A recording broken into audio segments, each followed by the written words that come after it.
Probably about 80% of people are not aware that they have various types of health and safety hazards in their homes.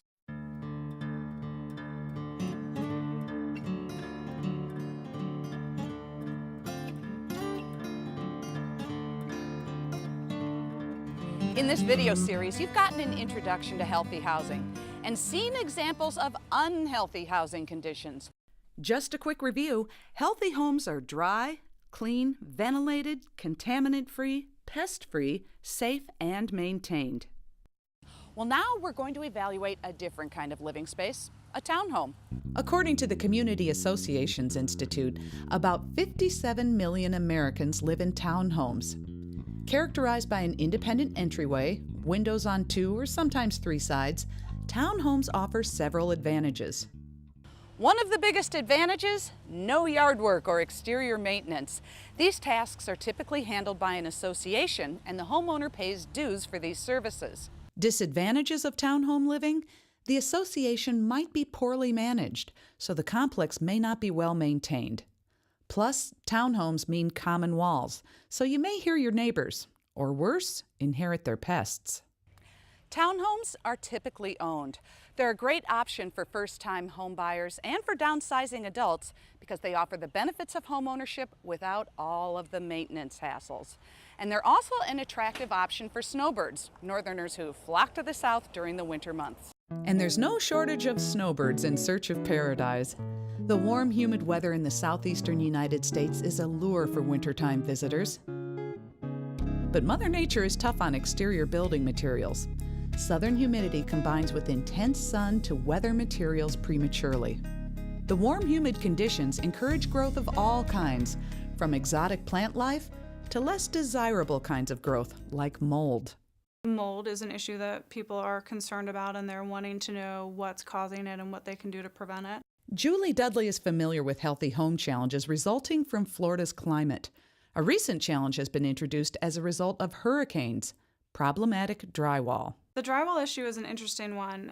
It started in 2004. There were several hurricanes that went through Florida and the southeast states, and simultaneously there was a small building boom going on at that same time.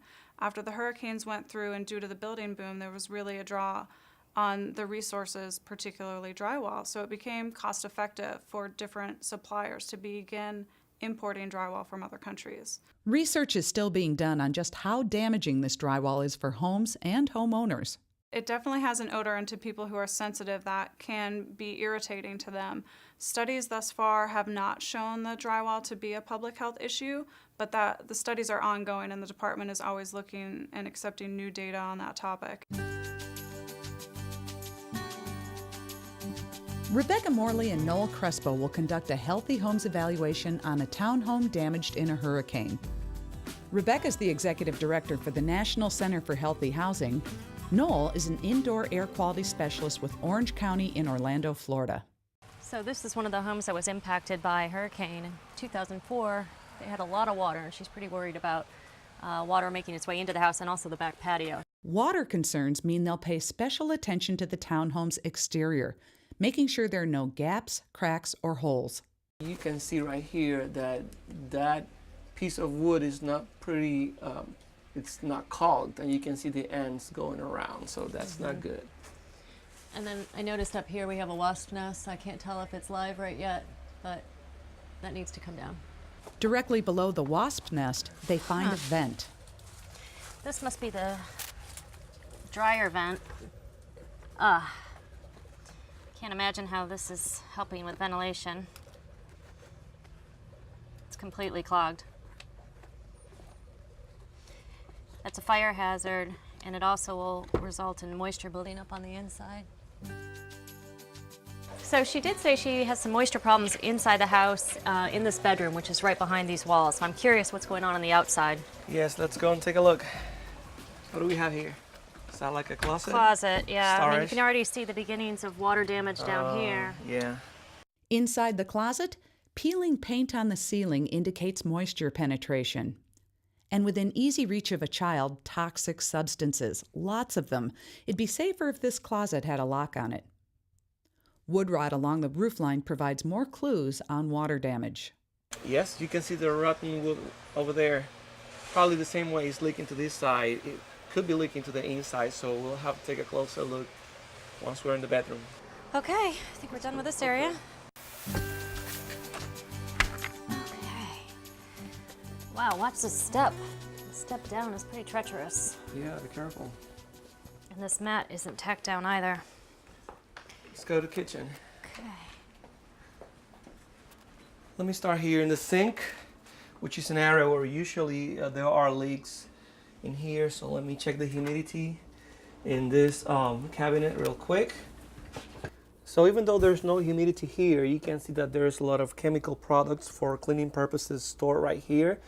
Besides the fact that there will not be a good idea to store them here because of safety reasons, especially for kids, also they will release, they will off-gas some of their chemicals into the air. And I'm going to recommend that they put the pet food away during the day. It just attracts pests if you leave it out. You just need to put it down when you're feeding the animals at the beginning and the end of the day. Certainly. But what about these cabinets? Are they particle board? This looks like all particle board, which, as you know, off-gases formaldehyde and other nasty chemicals. So we recommend against using all of these pressed wood. This townhome was built in the last decade and has been attractively styled and decorated. But with decor, there can be too much of a good thing. As Noel heads upstairs to check out the mechanical equipment, he notices several trip hazards. Now there's the air handling unit right here. First thing we have to notice is the amount of dirt that is in this area. Look at this corner right here. He uses a moisture meter to see if there's high humidity levels. There's a lot of dust right here, but everything looks dry as well. Doesn't look like a problem. The dust-caked carpet might mean the filter is dirty too.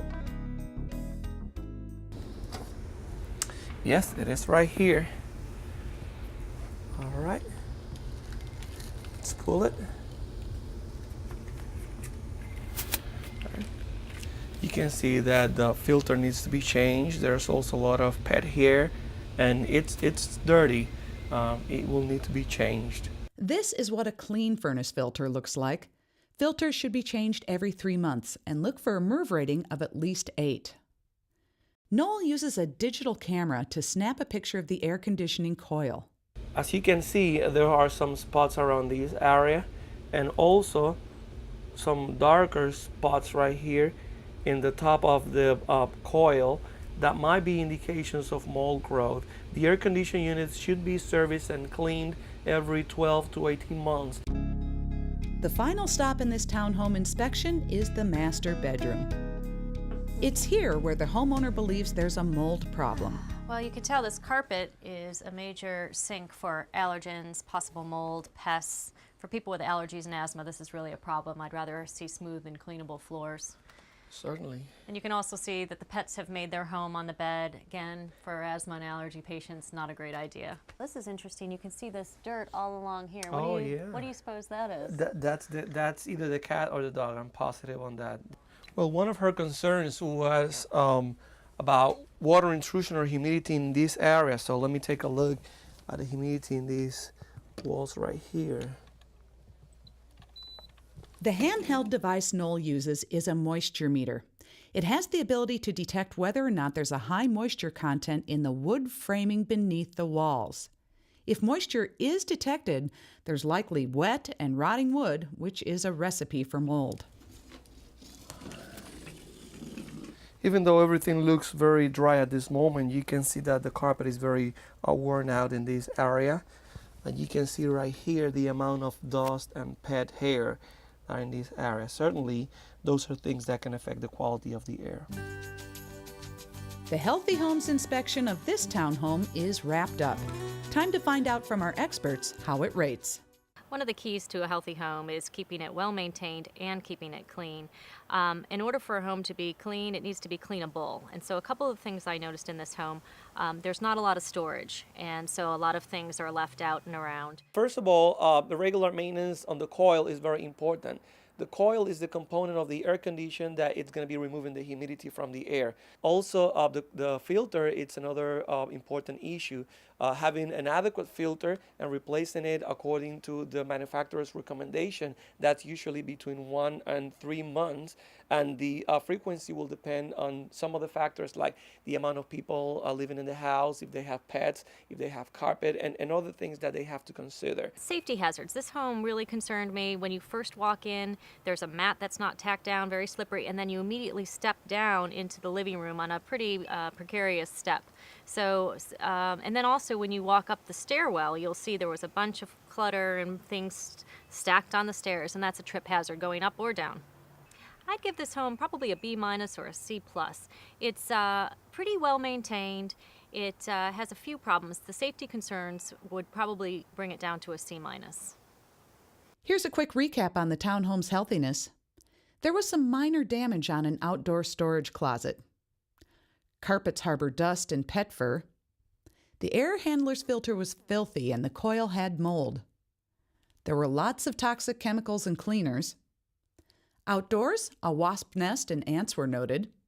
There were trip and fall hazards due to clutter and area rugs, and cabinets storing chemicals weren't locked. Finally, the air handler needs a tune-up and worn carpet should be replaced. Overall, this townhome withstood a hurricane pretty well. Some minor outdoor mold issues and weathering, but it's to be expected in this climate. Well, clearly, hot and humid weather can impact the healthiness of a home. So it means that maintenance is even more important for the homeowner. And keeping a home maintained is just one of the 7 principles of keeping a house healthy.